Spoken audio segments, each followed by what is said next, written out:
This is where it gets good. This is the Treasurer's report. This is where Jay's going to come forward. And Jay was gigging last night up in York and got back about 2 a.m. So we're very grateful for him being with us today. And he's off after this for another gig, aren't you, at lunchtime. So it's going to be a flying visit for him this morning. But Jay's going to bring us the financial ins and outs of all that we are. So, thanks. Yeah, that is what I'm not wearing black because the finances are something to mourn. So I've got to go and sit in a theatre pit. So hi, I'm Jay. If you don't know me, I am officially the treasurer for the church. So what does a treasurer do? It's my job to ensure that as a charity, we're meeting all of our legal financial obligations, such as filling in financial returns. And as a treasurer, it's also my job to help the PCC understand the financial implications of any decisions they're making, keeping an eye on our finances probably over a longer time scale, just to ensure that the church remains financially secure and stable. What I would say is, although I'm the person standing up here, it's very much a team effort, and I'm very lucky to have people like Marie and Lisa doing a lot of the regular heavy lifting, as well as people like Sarah, Marg, and Nigel, counting donations, taking it to the bank and all that kind of stuff. So if you're involved in any of the work or have touched any of the finances at any point over the last year, just a big thank you from me, because you make my life very easy. So thank you very much for that. So this morning I'm going to give you a quick tour of our finances in 2024. So first of all, quick summary. If you don't remember anything else, just remember this. Another solid year. Church remains in a long-term financially secure and stable position. We've spent a little bit less than our income, meaning we've added $5,000 to our savings. So no bad thing. Our income's reduced, but so is our running costs. And I think overall the outlook remains stable-ish with some extra costs coming in. So that's a short version. Here's the longer version. Yes, charts. This is what we like. New chart this year. This one's especially for anyone who likes Sankey charts. So that's what that is. I'll talk you through it. So this is a summary of our income and expenditure for 2024. If you start on the left-hand side, all of those bits are our income, regular giving, gift aid, all that kind of stuff. And if you move to the right, that means that our total income was £152,144. If you move a little bit to the right again, it says our expenditure was £146,963. And then you can see that how all of those categories are broken down in grey. And then just under expenditure, the leftover income is our savings, our unspent money of £5,181. So that's the quick breakdown of it. Hopefully that kind of makes sense. I'll give you a little bit of detail as to what's behind those numbers. So majority of our income is from people giving to the church. So regular giving, service collections, other giving, and fundraising, which is actually the majority of that fundraising and grants line is our Christmas fair, plus the reclaimed tax from gift aid, which is the orange bit. That makes up about 80% of all our income. So thank you to you if you've given to the church this year, or this last year, sorry. And a reminder that if you don't give regularly and you think you might want to do so, speak to me or Matt or one of the wardens, or you can find the paperwork out in the foyer. Or if you're a taxpayer and you're eligible for gift aid, please fill in a form and let us know. That gift aid is really important in terms of our overall income. And if you're a taxpayer but you prefer to give when you can, use the contactless pay point, do speak to us, because there's a slightly convoluted way that we can probably reclaim your tax as well, which I've been thinking about. So do let us know if that's something you're interested in. So our total income year on year has dropped. So it was 152,000. It's dropped about 30 grand, which is quite a substantial amount. But the majority of that is due to a legacy that we received in 2023 that some of you might remember. And then giving across giving categories of regular service collections and other, they've all reduced a little bit as well. So they've reduced by about 10 grand in total. We did receive a couple of large one-off donations in 2023 as well. So yeah, dropping, not good, obviously, but actually 2023 was quite a high income year for us, which you'll see on the next slide. We've seen our income from room hire and groups increase by about nearly 4 grand, which is good. Most of that is from room hires. If you're here in the week or here on an evening, the church is very busy with lots of different community activities going on, so good for the room hire part of that too. So although we had a lower income, we also had a lower expenditure, meaning we were able to flex our spend and live within our means. So switching to look at the grey bits, our expenditure, and starting from the top, common fund. So common fund, that is the money we pay to Lichfield Diocese. This pot pays for things like vicars' wages, housing, pensions, as well as the training and wages of future curates, which are vicars in trainings, like Ruth Edmonds, who was with us last year, and Laura Edwards, who will be joining us from late June. And it pays for training of people like ordinands, who are people training to be curates. So that's people like Hayley Bourne, who you might have seen around the church. And it also helps to fund the work of various central departments in the diocese and supports the work of the General Synod. So that's common fund, that's what that is. Wages is now our second largest expense. The church employs 4 part-time roles: cleaner, caretaker, Little Friends coordinator, and an office administrator. Wages also saw the largest increase year on year. We added the Little Friends coordinator role in the summer, so that's why that's gone up. Operating and running costs are split into 2 categories here and cover a whole host of things that add up very quickly. Everything from the professional cleaning of the cenotaph that was done, to servicing and repairs of almost everything in the building, fridge drinks to cleaning products. There's just a whole host of a million different bits and bobs, and all of that totals up to about 24 grand. We've actually seen a reduction of that by around 9,000 year on year, and largely because last year we refitted the kitchen, if you remember, which was quite a big expense. So overall, if you took a sort of long-term view of income and expenditure, so income is the green line, so you see I've gone back 8 or 9 years there, and expenditure is the grey line, 2024 being on the right-hand side. This chart, I'm really showing this just to re-emphasise how we've been pretty good at living within our means, so I thought I'd just sort of show that, and probably a couple of points to point out. One is that you can see how closely the income line and the expenditure line match each year. In fact, if you total up all of the income and all of the expenditure over the last 9 years, because I'm that boring and I do those kind of things, we're within about £1,000 of each other. So across those 9 years, we are good. We're a good church at making sure that we live to the money that we've got, which is pretty good considering we've replaced things like the windows, the kitchen, the boiler, the electrics, and a bunch of other things as well. So another way of thinking about that is our provision has matched our purpose, which is really positive to see.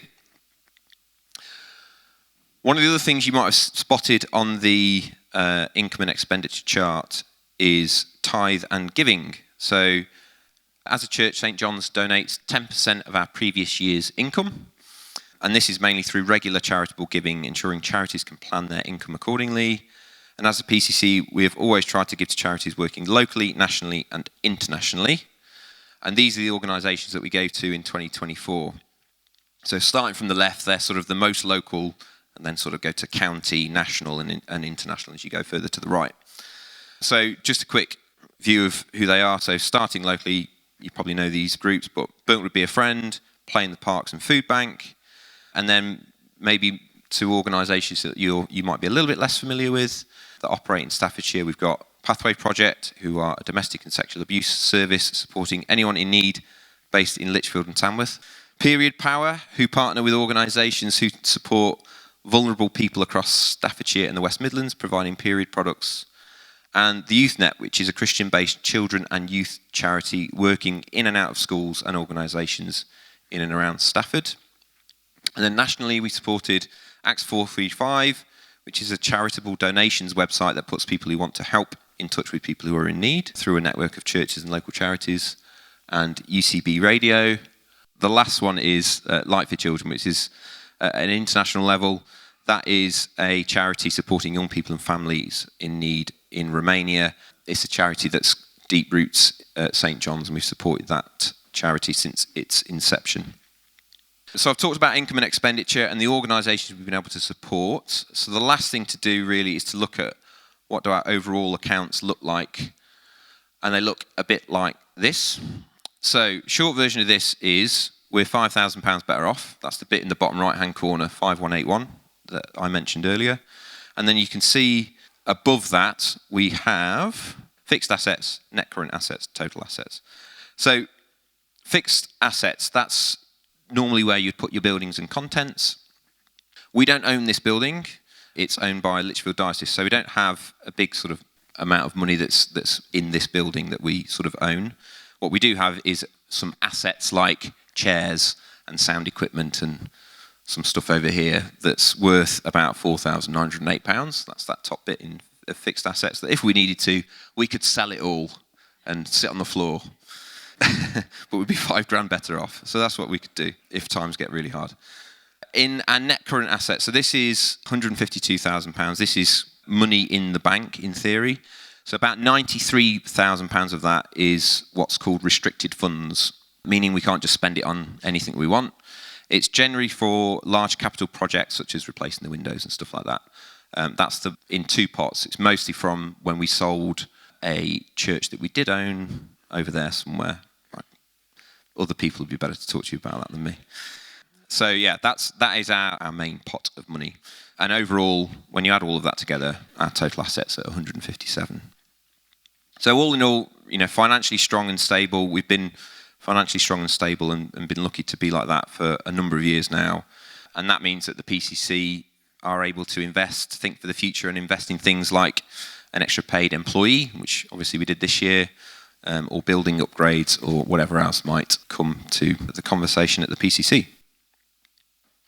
So just lastly, looking ahead to 2025, I think one of my main jobs is to make sure that we're thinking about what's coming, and particularly from a cost perspective. So there's a few things here that are on my mind. So first is we'll have higher wages in 2025 because we'll have a full year of a fourth employee. So that will be hitting our expenditure. The common fund goes up every year. It's going to go up by a little bit more than normal in 2026. It's forecasted to be about £3,000.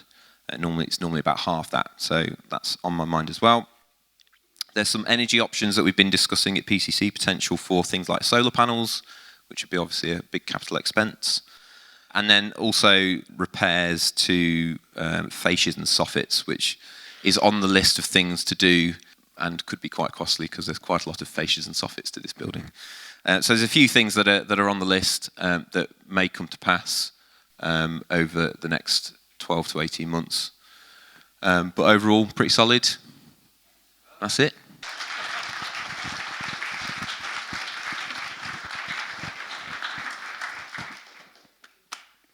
Thanks ever so much, Jay. I know we've just applauded him, but very much appreciate all of Jay's hard work over the year, as he says. Cheers, mate.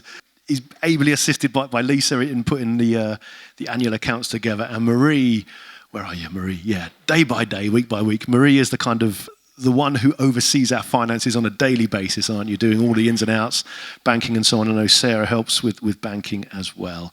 Between them all, it's a very strong financial team, but very grateful for them all. The accounts that have been put together have already been sent off to be externally examined and eventually signed off, and then the PCC will accept those approved accounts in due course and submit them to the Charity Commission and so on. But I know he's gone, but in terms of Marie and Lisa, Sarah Clark in as well, Margaret and Nigel, can we just show our appreciation to all those who look after our money? Great stuff. In terms of finances, and I'll mention this in a moment, but I'm just very grateful indeed for our giving. We're a charity, we operate and we run, and we can only do what we do and being self-funded, really. We get a little bit of money in with the room hire, but the vast majority comes from our giving.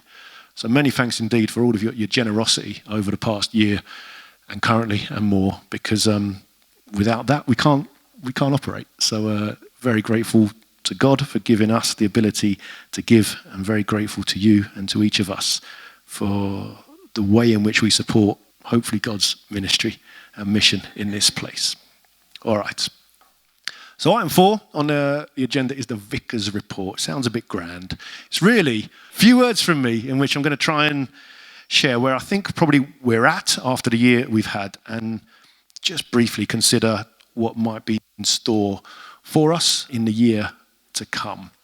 partly looking back, partly looking forward, I know. But if we go looking back in 2024, I do want to say really from the top, both how grateful I am to God and to you for the year that we've had. If you were here last week, I said then it's a privilege, genuine privilege to be the vicar here of St. John's. And I want to echo that again because I genuinely mean it. I'm not... Thank you. Yeah.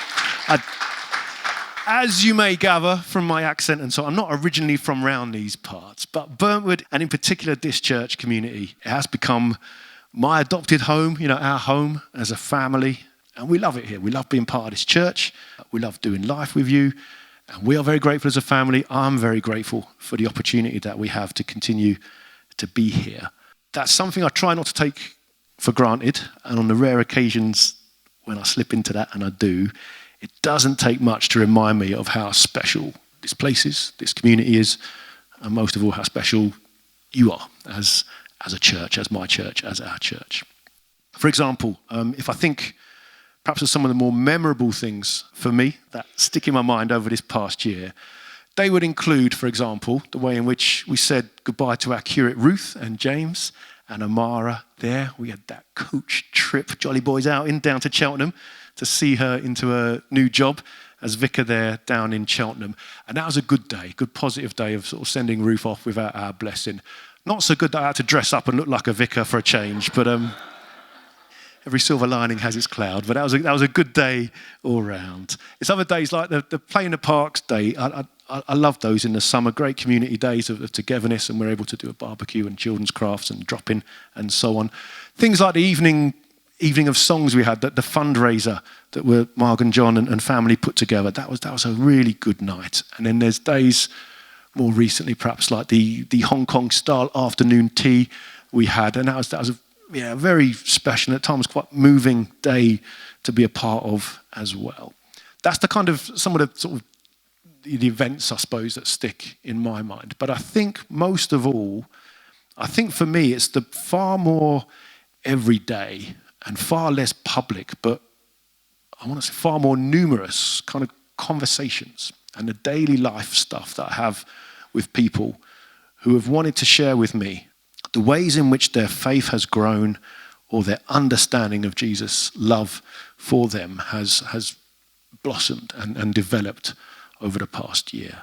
Of everything that we do, that for me is up there with the most encouraging of things. Those one-to-one conversations where someone says, actually, I feel God is doing this in my life. And that is the privilege to be privy to and be a part of, because seeing God at work in people's lives is one of the best things imaginable. And so however that comes, whether that's through some of the teaching that's helped people, perhaps with our Sunday and Monday talks. Again, there's a good team of people up here. So it's Ian, Ruth, Dave, Kim, Helen, Hayley, Linda, Annette, and Trish on a Sunday and a Monday. Whether that's the way services are led by those folks, as well as over the past year by Marie and Lisa and Alex. Whether it's our sung worship, which is led by various truly talented, gifted musicians that we have. Whether that's through our prayer life as a church, the prayer that people receive from the team here on a Sunday, from each other, or it's offered in the new prayer hour on a Saturday as well, which Karen's heading up. Whether that's by the encouraging words and testimonies that are sometimes shared from the front here, whether that's the care and the friendship that house groups offer, whether it's the warmth and the well-being that comes from regular groups like Drop-In and Little Friends and Singing for Health and Wellbeing Talking Point that Kathy offers on a Monday too, whether it's the fellowship and the friendship that's present through groups like Creating Space and Watercolour Dabblers and Book Club and Pub Club and Games Club, Curry Club, Understanding English classes, Mothers Union, all sorts of groups that take place regularly, whether it's the fun and the faith building and the food that comes with our F&F groups, and our Sunday morning groups, the combining Little Stars and Shooting Stars has been a good thing, I think. Superstars continues to be popular. The Mess is a great new addition to what we're able to offer on a Sunday morning too. All of those things help to contribute to people's journeys with God. But it's more than these as well. There's the welcome that folks receive when they walk in to a service, or the welcome that Marie gives them when they come in to the office day by day. And she's such a blessing to me and to us, I know, in a way that the office is a haven for a number of folks who just know that you're going to get a decent cup of coffee and a listening ear with Marie. And a combination of both is great. So very grateful to Marie and the space and the welcome that she provides each day. But also just the hospitality that we can offer through the teams on a Sunday, the drinks that are served, the way our building is cleaned and set up and tidied and looked after, that's all part of our hospitality. Very grateful for Nigel as caretaker, Barry as our cleaner as well, both keeping the building looking great. And then it's a statement when people walk in that if we're caring for the building and our grounds, it means that hopefully it's a way of saying we care for you as well. And the way we look after what God's given us is how we would hope people feel that we can look after them as well.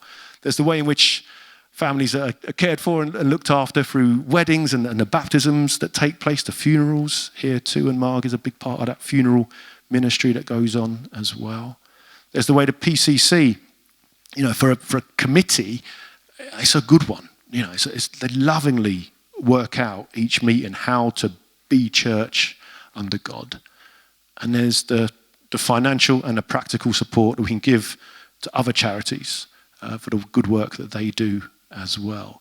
All of these ways and more, when put together, they're all contributing, I would say, to the goal of helping people to encounter the God who loves them and to understand what that love might look like in their lives.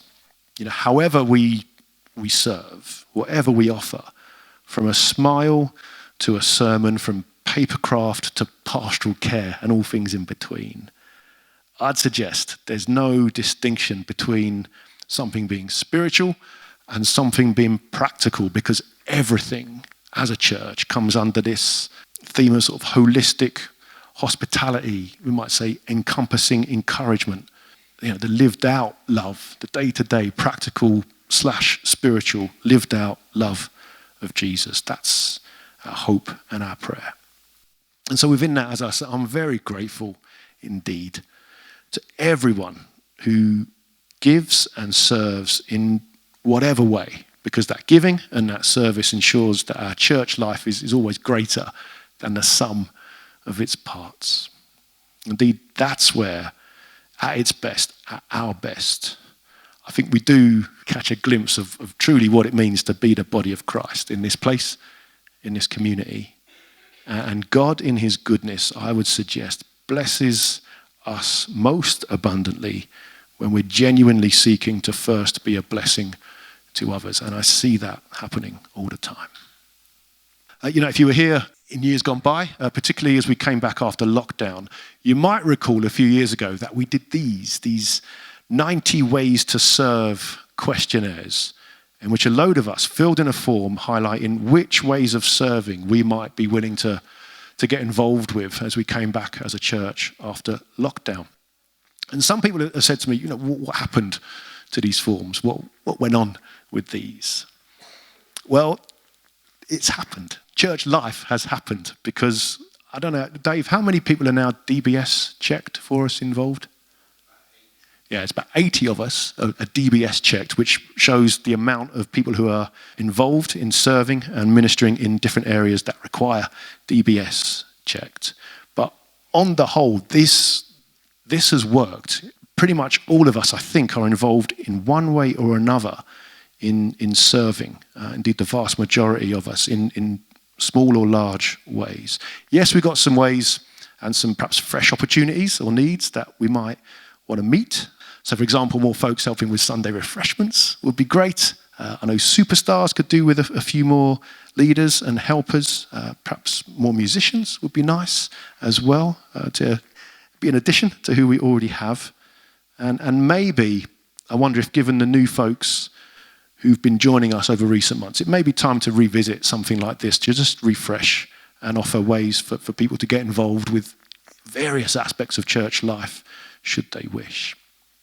But I know for me, and really from sort of countless conversations I have with people, is actually through service, through turning up, through the everyday conversations and talking to people, through getting involved, that our corporate church life and our individual sense of belonging to it flourishes, because we have the privilege of contributing to what God is already up to in this place in drawing people to himself. So if there are things you might be able to offer, ways you fancy getting involved, perhaps different things you might want to try, do please come and have a chat with me, because being involved leads to feeling involved. And when we feel involved in a church, that again, in my experience, is when we come to services, when we come to worship God with expectation, because this is our church. We're investing in it and our lives, and we want God's help to do that. So we're expecting God to speak to us and work through us when we gather together as his people. Now, alongside that reality of being an active, growing church, we've also been, and no doubt will continue to be, a changing, evolving church. Indeed, change, I guess, is one of the constants in life, but particularly in evolving church life. As we know, change can be exciting, can be invigorating, but it can also be unsettling and at times upsetting. And I know over the past year, there's been a mixed bag, we could say, of changes that we've needed to try and navigate. So one of the positives that Jay mentioned over the past year has been the appointment of Gemma to be our Little Friends coordinator, which is a paid part-time job of 15 hours a week, in which she oversees our Wednesday and Thursday Little Friends, baby and toddler group. If you're not aware, Little Friends is a big part of what we do and who we are as a church. 2 sessions with around 150 children on the books. So with their parents and carers, plus 2 fine teams of helpers. We're looking at around 300 adults and children who connect to this church through Little Friends. That's a significant part of who we are. So that's why the PCC felt in the course of last year that the oversight of Little Friends needed to become a paid role, since in our economic times it's no longer feasible perhaps to expect a volunteer to be able to devote the time and energy and skills it needs to keep Little Friends going. And Gemma on the screen here, I know I'm biased because Gemma's my wife, but Gemma's great. And having been leading Little Friends on a voluntary basis for 6 years, she got the job on merit without any involvement in what was a tough interview process. No involvement from me in that, done on merit, as I say. But alongside 2 fantastic teams of helpers, Little Friends is one of those ministries which really matters to the people who come, because parents are supported, families are welcomed, children are loved, and perhaps above all, the pastoral care, connections made, again, we hope, give that glimpse of the love that is ultimately on offer from God. Other changes that we've gone through in the past year would include saying goodbye to these 3. Ruth, in her role as curate, finished when she was appointed as vicar of 2 churches down in Cheltenham. Ruth was with us for just over 3 years. She was good news for us here, brought her own unique gifts and charm to us. I enjoyed working alongside her. And whilst I'm glad she was here with her family, I'm also glad that she's not here now. And I mean that in the nicest way, because I'm glad that she's leading her own churches, because that was always the deal, always the plan with her temporary training role with us. Ruth and James and Amara left us in the course of the year. At the same time, there'll be other folks who have decided over the past year that St. John's and the direction that we're generally going is no longer the church for them. I shared this earlier this year, for example, about Jane and Phil Tennant leaving us after many decades here. And I know many of us miss them, but would continue to wish them well. Other folks have chosen to leave, or more often, despite best efforts perhaps to follow them up, tend to drift away from church life. I guess such is life in any church community. Although I know some of the reasons for their drifting or their leaving stem from what I and sometimes others up here might suggest are ways of seeing the Bible and relating to God that are perhaps different to the previous ways people might have been taught or raised with. Indeed, just as some folks come to me expressing, as I say, their excitement, perhaps new things that they're learning, others I know will disagree with some of the things that are said up here, and I do occasionally get some stick from certain quarters. And that can hurt. That's part of the story of my past year. It takes its toll. There are certain comments that are hard to shake, but that's part of the story of change, as I say. Some things are great, some things are more painful. But I think in all of that, if there's two things that I think and I hope I'm learning over this past year, it's firstly, I guess, about leadership. And I don't often use this word because I'm intrinsically quite a shy person, and I kind of balk at the idea of being a leader, but I know I am, for better or worse, of this church. But I do feel that I need to lead us in a direction that has integrity for me and for us, I hope, but also that aligns with what I feel I'm learning about the nature of God's love. And I kind of feel compelled to share that with us. I don't do this kind of reflection and sharing solo, though. I talk and I share a lot with Marie, with Nigel, with Marg, various other leaders and folks in this church about the direction we might be taking. And collectively, and I'm very grateful for their wisdom and guidance and encouragement and steering sometimes with what's wise or not wise, directions to take. I draw a lot of wisdom from Gemma too. Saturday nights, for example, in our house, she's often corralled by me into reading through the sermon I might be giving the next morning just to sort of check it through. Sometimes she'll suggest toning things down a little bit or rewording some things that I've written just to ensure they're hopefully heard correctly. So she's my sort of editor, I guess, in chief in that one. But equally, the PCC is an open and an honest committee. It's not a rubber stamping exercise, far from it. But there's usually a unity which emerges from those meetings about where we're going and who we want to be as a church. So firstly, I guess in terms of leadership, I hope it's not a my way or the highway kind of approach, but rather a shared sense of direction that we're trying to take under God. A way that's hopefully characterized by openness and vulnerability, honesty, and ultimately a simple but profound desire to know God and God's ways better. But then secondly, I guess with the inevitable changes that time and perhaps some teaching brings, I'm hugely encouraged, I think, as we look back over the past year, by those who have and seem to be continuing to join us. Yes, some folks leave, but more are joining us. Some are already getting involved in various ways, which is great. But I'm also looking forward to getting to know other newer folks better and seeing how we can be mutually enriched by that relationship, And if you want to message me or call or email or meet up with me, I'm seeing a couple of people this week, for example, who are on the newer end of things. Please do get in touch, as I'm always up for a chat or a pint. The Vicar's reopened again. That's a nice place to go if you wish. Or a coffee, or a walk, whatever, and my details are on the newsletter. So do please say, can we just get together for an hour and talk something through if you'd like to. That's one of the key things that I enjoy about my role. Equally though, I have good news coming. I'm excited that Laura's going to be joining us as a new curate.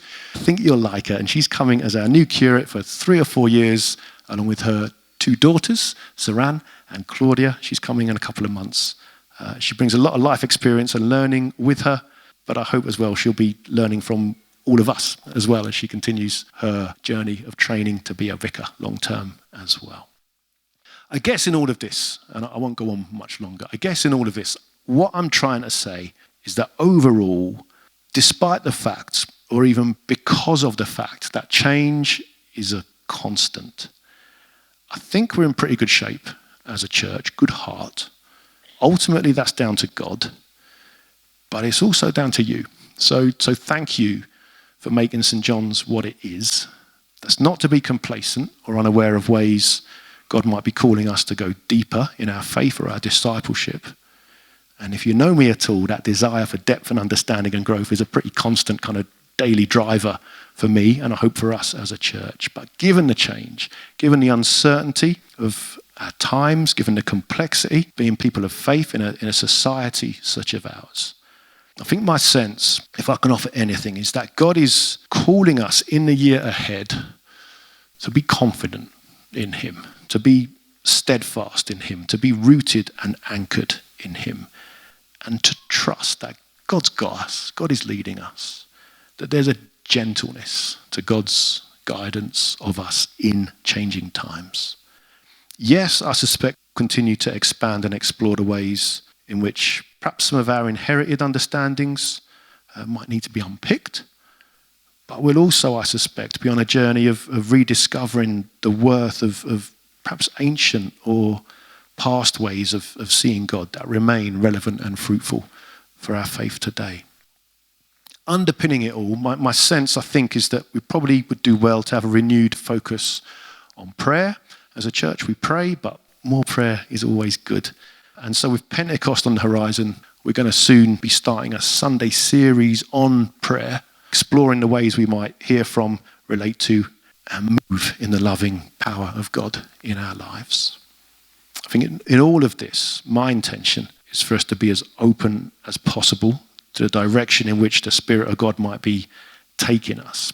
And that's a discernment that involves all of us, not just turning up or tuning in when we can, but each, as we have been doing, but continuing to play our part, to give our part to what our church life becomes in the year ahead.